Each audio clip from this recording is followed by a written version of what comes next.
Bonjour, c'est Michael. Avant de commencer, poursuivre mon histoire du dernier vidéo que j'ai fait, je voulais juste vous dire que je vais raccourcir les vidéos. Ça va être moins pénible à écouter que d'écouter un 40 minutes en entier. Puis, ça va être plus facile pour vous autres si vous manquez de temps. Je trouve que c'est une bonne idée. Je vais continuer où j'étais. Alors, dans la dernière vidéo, je vous ai dit que j'avais accepté d'aller chez Alain. Et puis, c'est ce que j'ai fait. Comme mon père puis sa blonde voulaient plus de moi chez eux, j'ai téléphoné à Alain, puis j'ai dit, c'est bon, tu peux venir me chercher. Mais, je savais que je partais pour un bon bout de temps. Fait que j'ai décidé d'amener mon lit, puis une caisse de linge. Oui, une caisse de linge. Alain il est venu, ils ont loué un camion, j'avais un lit king. Ils ont loué un camion, puis je parlais avec Alain ce soir au téléphone, puis Alain m'a dit, oui, le lit, on a eu de la misère à sortir de la cour, il est embourbé dans la boîte. Je me suis dit, ouais, peut-être qu'il y a quelque chose qui voulait pas que je parte de la maison, mais bon. Fait que on est allé chez Alain. Alain m'a fait une chambre chez eux, dans son bureau. J'étais confortable. Les premières semaines, ça a bien été. J'avais discuté avec Alain, Dieu, le diable, les anges et démons, mes histoires, puis finalement, Alain m'a cru. Enfin, j'avais du support. Là, Alain me croyait. Fait qu'on imprimait des prières, on priait ensemble, il faisait des jeûnes pour moi. Moi, j'ai essayé de jeûner pour me faire pardonner de ce que j'avais fait dans le bain. Je voulais faire un jeûne sans manger, sans boire, pas de cigarettes, pas de médicaments. J'aurais voulu refaire un jeûne comme ça, mais j'étais pas capable. Il n'y avait rien à faire, je pouvais pas le faire. Mais Alain jeûnait. Lui, il était capable. Puis, j'avais des amis, Kevin et Caillé. Vu que j'étais en ville, j'étais plus proche d'eux autres, fait qu'ils venaient me voir chez Alain. Puis, ils nous ont proposé d'aller dans une église chrétienne avec un pasteur. On a trouvé que c'était une bonne idée, fait que c'était une fois par semaine. On a commencé à y aller. Puis on a bien aimé ça. Il y avait des louanges, de la musique, des chanteurs.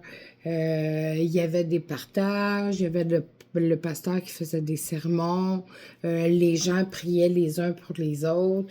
On a bien aimé. Fait que on a commencé à y aller à chaque semaine. Tout allait bien. Je me pensais à l'abri. Je me suis dit que Dieu me pardonnerait probablement de ce que j'avais fait. J'étais pas inquiète.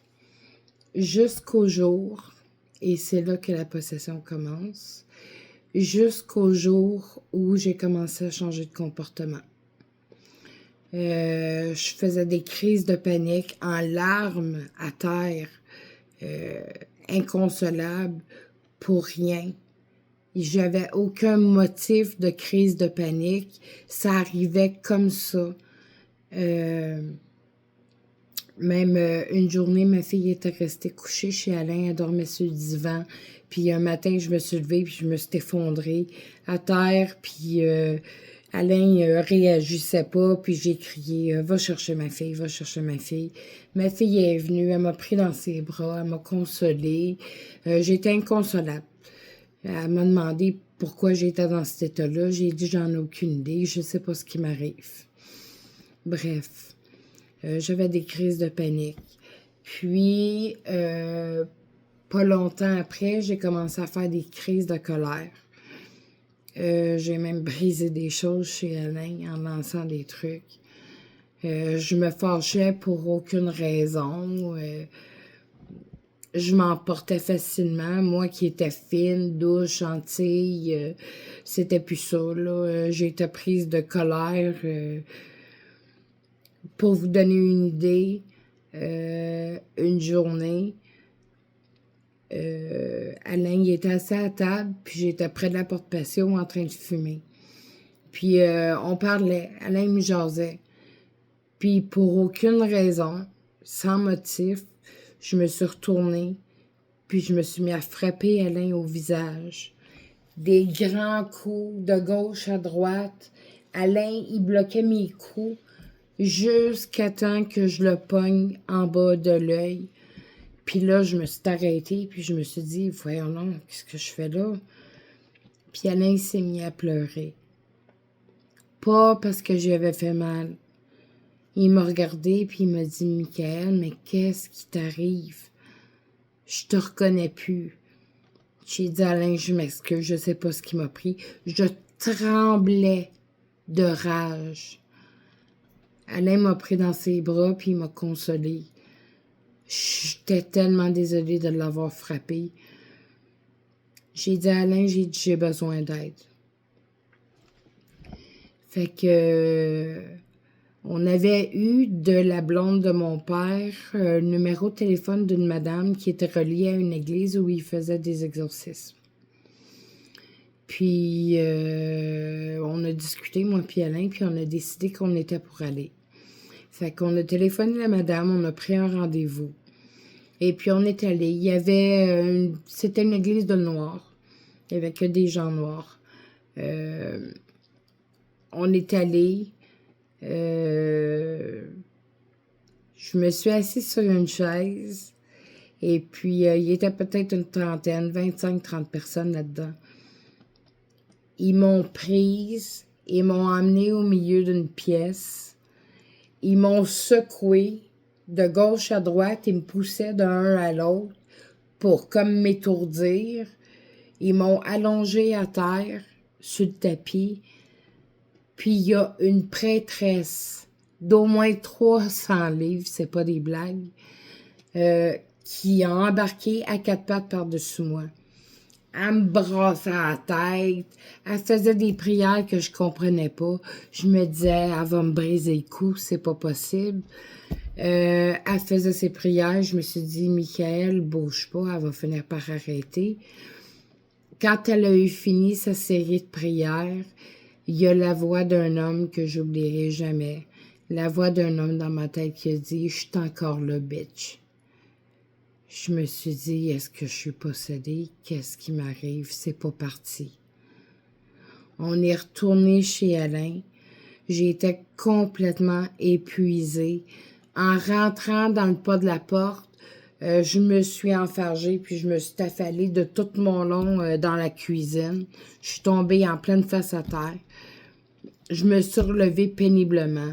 Je suis allée me reposer après, là, j'étais pas bien. Le temps a passé, on a continué, on s'est dit on ne retournera plus. On a continué à aller à l'église de chrétiens. Puis, c'est drôle à dire, j'ai commencé à un moment donné à me sentir mal en y allant. La peau me brûlait comme un coup de soleil. J'avais des maux de tête, j'avais des maux de cœur. Même le monde dans la salle, les gens venaient me voir puis ils me disaient « T'as pas l'air de bien aller. » Puis finalement, je voulais pas supporter ça, fait que j'ai juste arrêté d'y aller. Mais Alain était déterminé à trouver de l'aide, fait que lui a continué à aller à l'église. Je le suppliais de pas me laisser tout seul à la maison, mais il tenait absolument à y aller. Fait qu'il finissait de travailler, il mangeait, à 7 heures, il allait à l'église. Il revenait vers 7 heures, 8h30, il revenait. Puis, une journée, je me suis affalée dans la cuisine, à terre.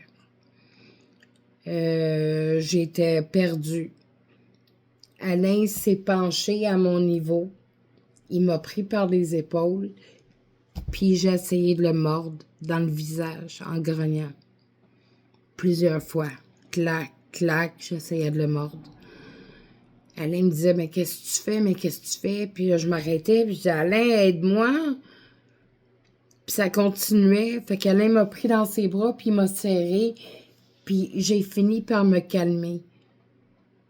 Alain il a dit, il faut vraiment trouver de l'aide.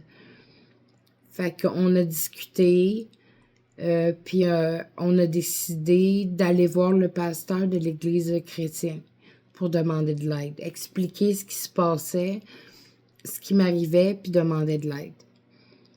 Le pasteur, il avait pas l'air de nous croire il doutait. Ça avait pas l'air d'y tenter de faire un exorcisme. En tout cas, on va appeler ça de même, là, une série de prières pour moi. En tout cas, j'y ai dit, si vous m'aidez pas, qui va m'aider?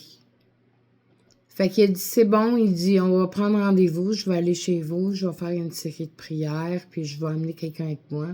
J'ai dit, c'est correct. Fait que le pasteur est venu à la maison. Ils ont prié, lui puis le monsieur, sur moi, la main sur la tête, pendant au moins 1 heure. Puis il a fini ses prières. Et il m'a demandé si je me sentais mieux. J'ai dit que non, je me sentais vraiment pas mieux. Ça allait pas mieux. En tout cas, il est parti. Moi, je suis plus retournée à l'église. Alain, il a continué à y aller pendant un moment, mais il a fini par arrêter d'y aller. On priait plus. Les prières, c'était fini. J'étais assez déprimée. Ma fille venait plus aussi souvent parce qu'elle voulait pas gérer mes crises de panique, j'imagine. Mon père voulait plus que j'y aille. Mes amis ont commencé à arrêter de m'appeler puis de me texter. J'ai commencé à me sentir pas mal isolée. Il me restait Alain. Il me restait pas grand-chose. J'étais déprimée. Je savais plus quoi faire. Même une journée, j'étais dans ma chambre, je me suis mis à genoux sur le lit, puis j'ai mis mes poings comme ça. Puis j'ai essayé de prier Dieu. Puis je sais pas ce qui s'est passé. Je pourrais vous l'expliquer difficilement. Ça a fait... C'est comme si quelque chose avait pris mon âme puis l'avait secoué de même. J'ai eu la peur de ma vie. Fait qu'après ça, j'ai pas reprié. J'ai arrêté de prier, ça a été fini. Je voulais plus.